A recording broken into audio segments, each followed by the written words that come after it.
Guys, magandang buhay, magandang kusinira tayo ngayon sa lahat. Ayan ang ating ulam for tonight. Ayan guys, may sakong tayong isda guys. Samahan natin ng labanos, kamatis, sibuyas, luya. Ayan, siya nga pala ang ating lulutuin ngayon. Sinigang na tilapyang isda. Pala nagpakulo na ako ng tubig natin at ilalagay na natin ang ating mga ricado. Unahin natin ang ating luya at ang ating pinilo na dahon ng sibuyas at ang ating kamatis.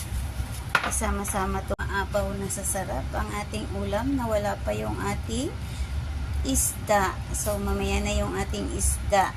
Kapakuluin muna natin ang ating mga gulay. Palambutin muna natin sila.